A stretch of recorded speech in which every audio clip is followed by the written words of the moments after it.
Hi friends, welcome back to the Plant Stand of Arizona. I am here in their main greenhouse. My name is Carmen Whitehead, and I'm going to talk to you today about houseplant pests.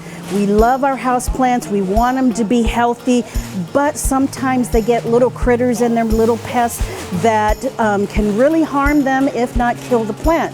So I'm going to talk to you today about some of the more common pests, what I do to take care of my plant, and some of the products that are available here at the plant stand. Okay, so let's get to it. Now, one of the most common pests that you may have are fungus gnats. You know, the ones where you just want to swat them away because they're flying around your face.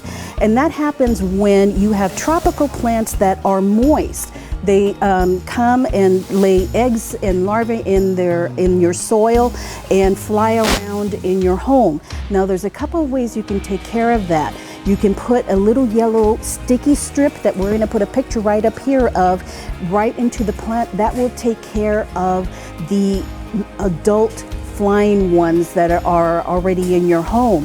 A more organic way, and a way that my mom used to do it, is you take some apple cider vinegar, a little bit of dish soap, put it in a little bowl and just put it in between your plants. They're attracted to that and they get stuck in that, and that takes care of it. Now you do have to take it out and clean it on a weekly basis, but that's one way of taking care of them. Now that's for the adults. They do lay eggs and larvae in your soil, so you want to take care of that too. Mosquito bits here is a great way of doing it. You simply put some granules inside of the soil right on top, and every time you water, that will go down through the soil and kill the larvae and the eggs in there. Another way of doing it is if you take a few granules into your watering can, put very hot water, about an inch or two in there.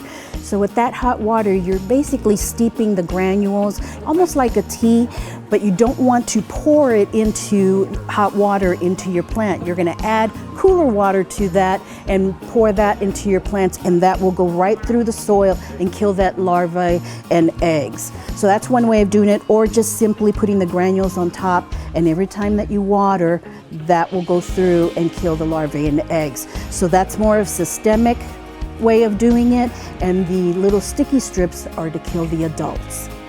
Now, one little pest that's common, not necessarily inside but outside, are aphids.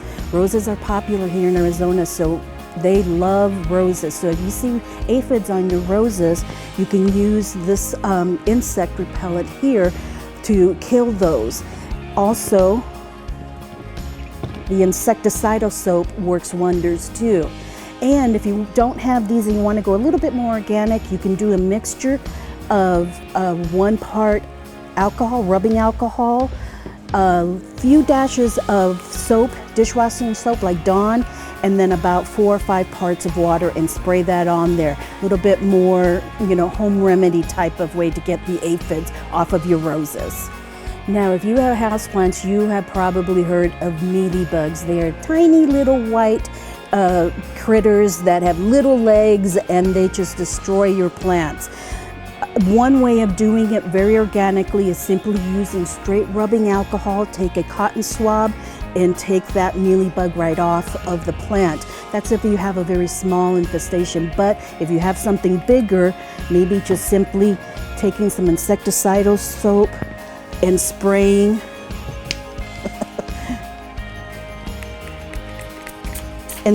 the plant down with insecticidal soap. Okay, now the way that I do it at home is pretty much every day I'm looking at my plants and seeing how they're doing, telling them good morning and things, and I will check them to see if I see any little critters on the mealybugs, spider mites, which we're going to talk about in just a moment. Many ways that you can tell are simply by seeing the little critter itself, but actually also the leaf. If you see discoloration, unusual yellow discoloration on the leaf, not the normal yellow that the leaf is dying type of coloration, but almost spots, that means something's going on with the plant and it's got some type of critter on it.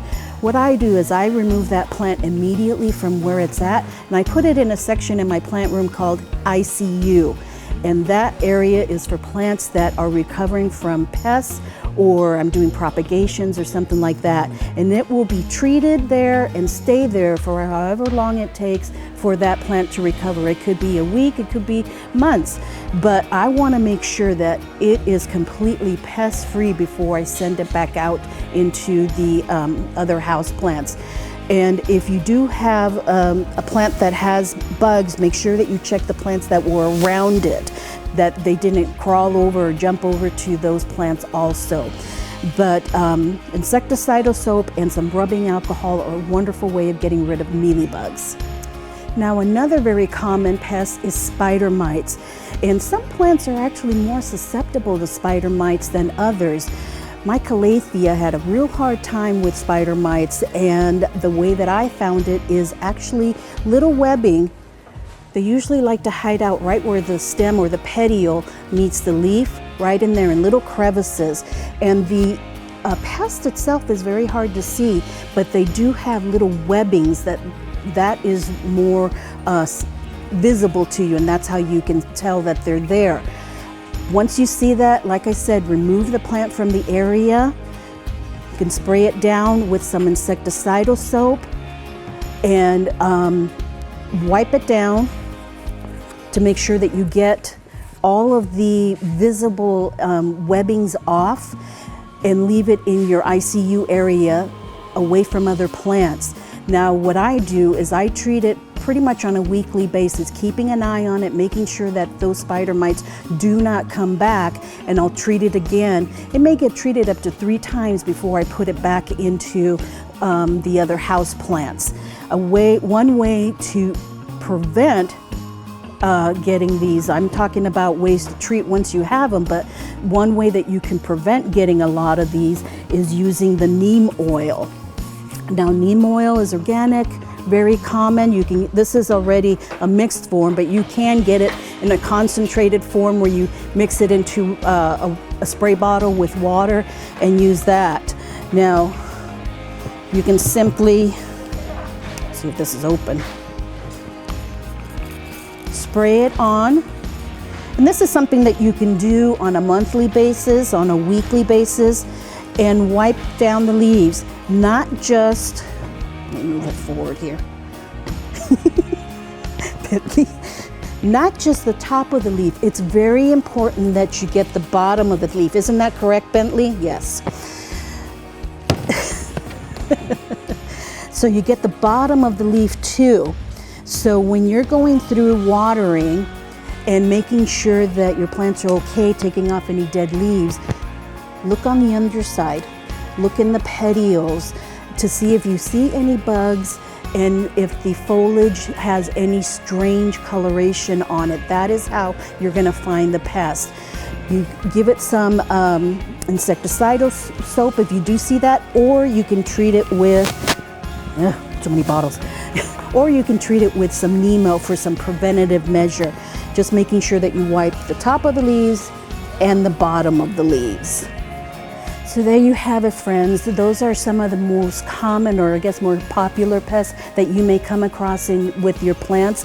And being a plant parent is a great responsibility. You want to take care of your plants and make them last. So doing that maintenance care with your neem oil, making sure that you're checking your plants on a weekly, if not a daily basis like I do, is very important. But when you do get pests, and we all get them, no matter how much we try to take care of them, you might get something, then you know you'll be ready with some insecticidal soap, some rubbing alcohol, some neem oil to take care of those plants, okay? If you have any questions, friends, please do leave them down in the comments below, and make sure you subscribe to the channel. Hit that red subscribe button down below, and I will see you in the next video. Bye-bye.